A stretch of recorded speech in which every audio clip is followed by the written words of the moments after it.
Welcome बच्चों, आज मैं आपको पढ़ाऊंगा परसेंटेज यील्ड। तो परसेंटेज यील्ड की हम शुरुआत कहाँ से करेंगे? परसेंटेज यील्ड की शुरुआत में आपको कुछ एग्जाम्पल्स से करूंगा। एग्जाम्पल्स में सबसे पहले मैं एक आपका पप्पू करैक्टर लेता हूं। पप्पू ने अपने पापा को कहा, अपने पापा को क्लेम किया कि इस बार एग्ज़ाम में पप्पू के 100% मार्क्स आएंगे। ठीक है भाई, पप्पू ने पापा को क्लेम किया कि एग्ज़ाम में 100% मार्क्स आएंगे, लेकिन जब एग्ज़ाम हुआ तो एक्चुअल मार्क्स जो आए पप्पू के थे वो 35% थे। तो ये तो पप्पू का ड्रीम था और ये रियलिटी है। तो जो रियलिटी है, ये रियलिटी है, पप्पू की रियलिटी ये है 35 की, और पप्पू ने पापा को ड्रीम दिखाया 100% का। तो यहां पर कह सकते हैं कि परसेंटेज यील्ड ये आग पास 35% आ गई। चलिए बच्चों, दूसरा कुछ ऐसा ही एग्जाम्पल मैं लेता हूं। मैं बात करता हूं एक हिस्टोरिकल कैरेक्टर अकबर की। अनडाउटली आपको पता है अकबर बहुत कामयाब बादशाह था और अकबर ने एक सपना देखा। अकबर का ड्रीम था कि जो उसका लड़का होगा,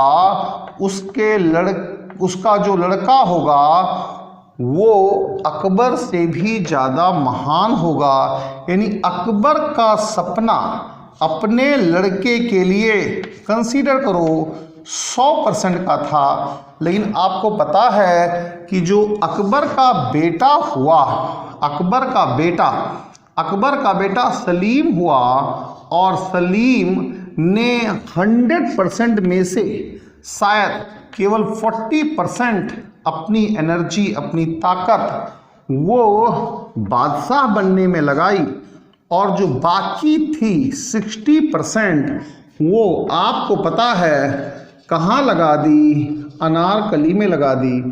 तो जो सलीम था उसकी जो परसेंटेज यील्ड आई वो 40% की आ गई। ये सलीम की रियलिटी थी और ये उसके लिए अकबर का सपना था कि मेरा लड़का ऐसा होगा। तो बच्चों, परसेंटेज यील्ड होती क्या चीज़ है? अब हम केमिस्ट्री में बात करते हैं कि केमिस्ट्री में आखिर परसेंटेज यील्ड क्या होती है। तो परसेंटेज यील्ड किसकी? Of a product. Usually product की हम परसेंटेज यील्ड निकालते हैं, और ये percentage yield of a product ये बच्चों होती है एक्सपेरिमेंटल अमाउंट। जो एक्सपेरिमेंट से अमाउंट निकाला जाता है, एक्सपेरिमेंट से प्रोडक्ट का अमाउंट जो निकाला जाता है, यानी कि एक्चुअल अमाउंट किसका? एक्चुअल अमाउंट ऑफ प्रोडक्ट, या फिर आप इसे कह सकते हैं ऑब्जर्व अमाउंट ऑफ प्रोडक्ट। तो ऑब्जर्व अमाउंट ऑफ प्रोडक्ट लोगे और डिवाइडेड बाय क्या? थ्योरेटिकल। जो थ्योरेटिकली आप निकालोगे, थ्योरेटिकल अमाउंट, जिसे आप चाहो तो कैलकुलेटेड अमाउंट भी कह सकते हो। कैलकुलेटेड अमाउंट, थ्योरेटिकल अमाउंट, या फिर आप कहो तो इसे कैलकुलेटेड अमाउंट कह सकते हो। भाई साहब, वास्तव में इतना अमाउंट बना, और उसके रिगार्डिंग जो थ्योरी थी वो इतनी थी।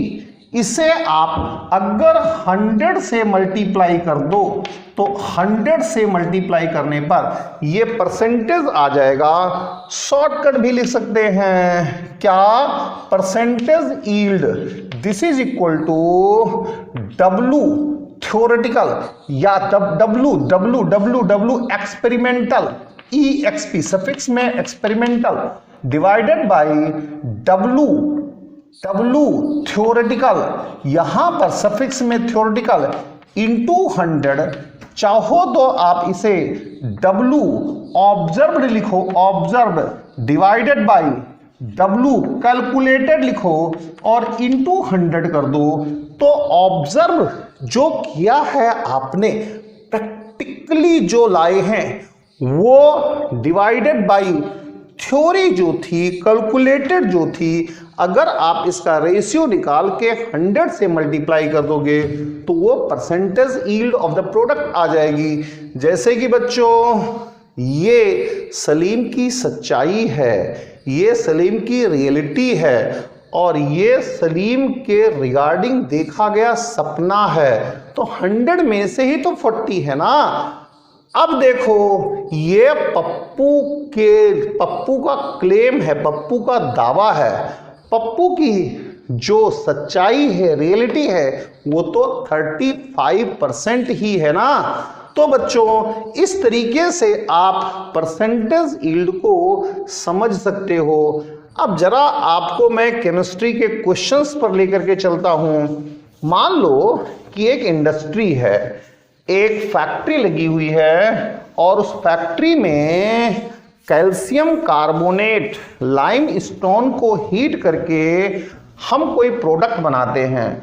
तो ठीक है भाई, मान लो कि इसमें हमें क्वेश्चन में लेता हूं 100 ग्राम CaCO3 या लाइम स्टोन गिवन है, ये CaCO3 गिवन है और इससे हमें CaO प्रोड्यूस करना है। तो देखते हैं सबसे पहले थ्योरेटिकली कितना बनता है। थ्योरेटिकली तो सबसे पहले आप थ्योरेटिकल अमाउंट निकालो, थ्योरेटिकल कैलकुलेशन करो। तो ठीक है भाई, CaCO3 ये प्रोड्यूस करता है CaO प्लस CO2, कोई दिक्कत नहीं है। आप कह सकते हो moles of CaCO3 divided by 1 is equal two moles of CaO divided by 1। अरे भैया इसका कोफिशिएंट 1 है तो 1 से डिवाइड करना है, इसका कोफिशिएंट 1 है तो 1 से डिवाइड करना है, इसका मास डिवाइडेड बाय मोलर मास।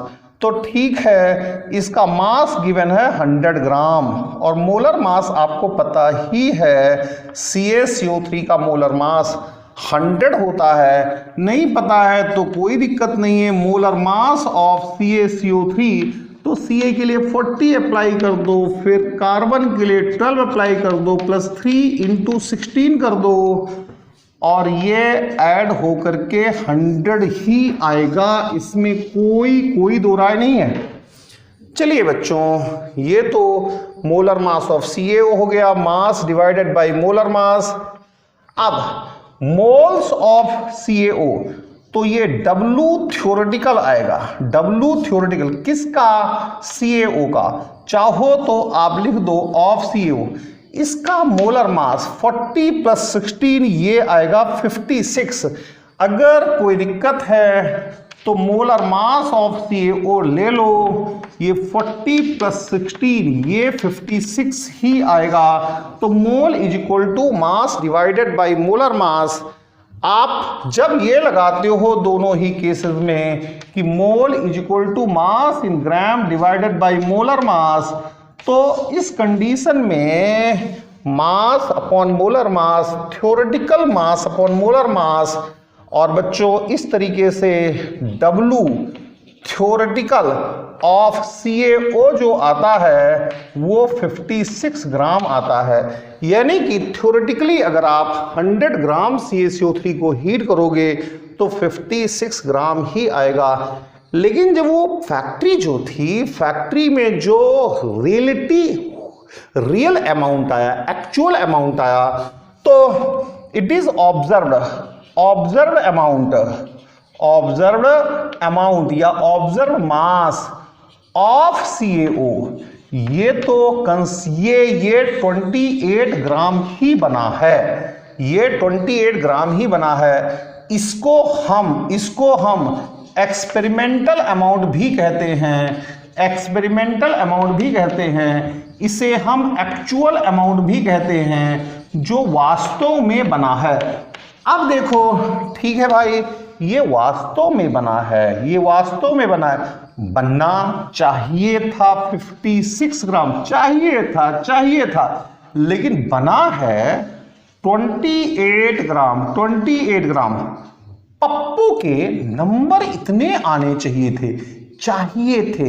पप्पू का सपना तो इतना था, ये पप्पूज ड्रीम तो इतना था, पप्पू का सपना इतना था, लेकिन सच्चाई ये है, ये रियलिटी है, ये रियलिटी ऑफ पप्पू है।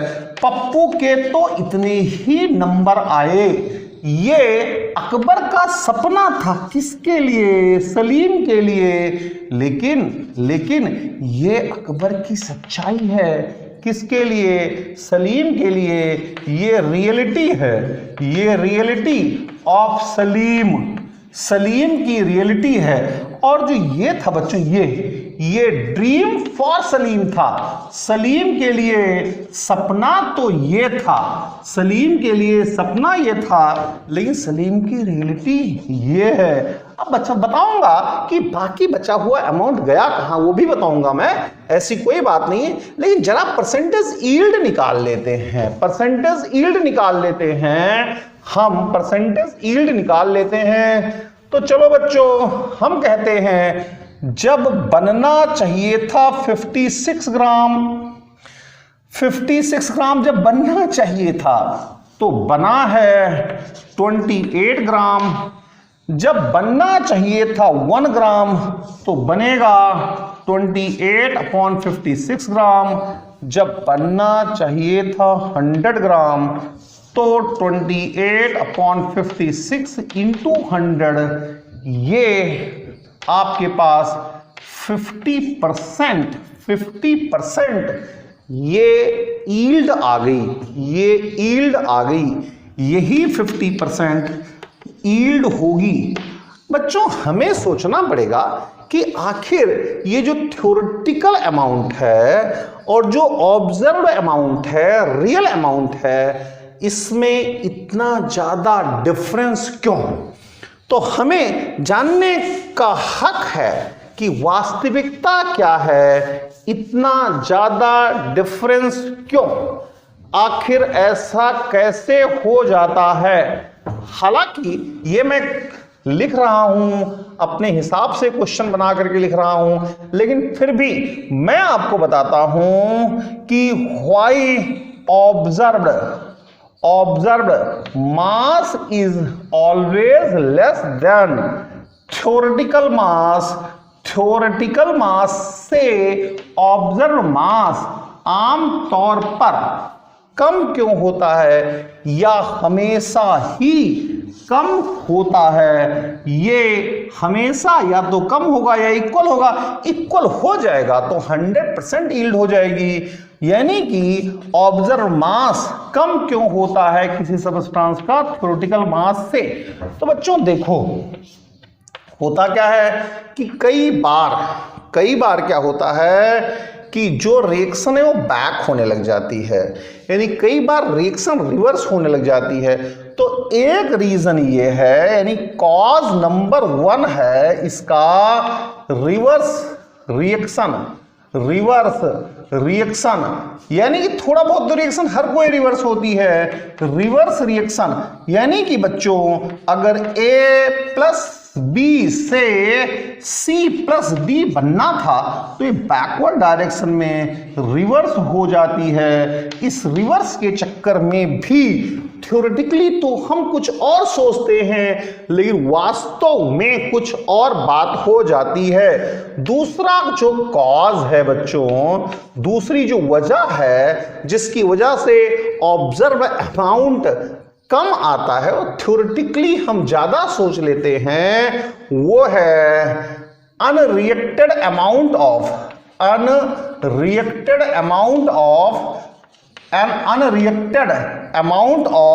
रिएक्टेंट। भाई साहब आपने सोचा ना कि CaCO3 या A+B को आपने किया है और C+D डेफिनेटली बना है। 100% कंप्लीशन नहीं होता है रिएक्शन का, ये कुछ ना कुछ अनरिएक्टेड रह जाता है। 100%, तो फिर हमने तो एज्यूम किया कि 100% रिएक्ट हो गया, लेकिन वो वास्तव में 100% रिएक्शन नहीं होती है। इसीलिए जो ऑब्जर्व अमाउंट होता है वो थ्योरेटिकल अमाउंट से कम हो जाता है, यानी अनरिएक्टेड अमाउंट ऑफ रिएक्टेंट, इसकी वजह से भी यील्ड कम आती है। क्योंकि हमारा तो एजम्पशन रहता है कि जो कुछ था वो रिएक्ट कर गया, लेकिन कभी भी सारा का सारा अमाउंट रिएक्ट नहीं करता है। इसका मतलब है इनकम्प्लीशन ऑफ रिएक्शन,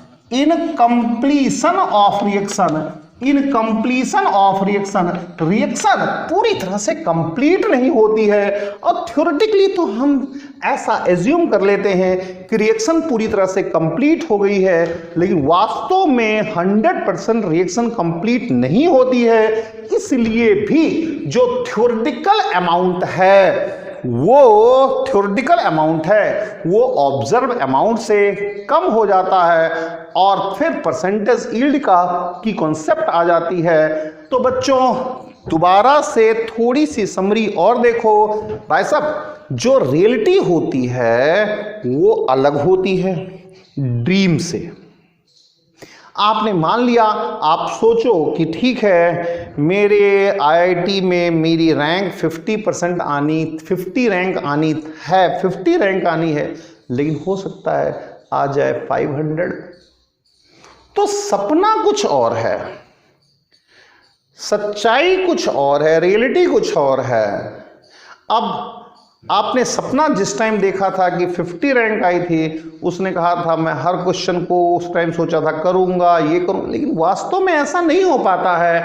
तो रिएक्शन रिवर्स डायरेक्शन में चली गई। एक तो ये रीजन है, दूसरी बात है कि हम इनकम्प्लीशन ऑफ रिएक्शन, यानी कि कुछ ना कुछ अमाउंट रिएक्टेंट का ऐसा होता है जो रिएक्शन करता ही नहीं है। और जब हम थ्योरी लगाते हैं, थ्योरेटिकली सोचते हैं, उस केस में तो सोच लेते हैं कि सारा अमाउंट प्रोडक्ट में चेंज हो गया, लेकिन वास्तव में ऐसा होता नहीं है। इसीलिए जो ऑब्जर्व मास है वो कम आता है, थ्योरेटिकल मास ज्यादा आता है। Thank you very much, thanks a lot.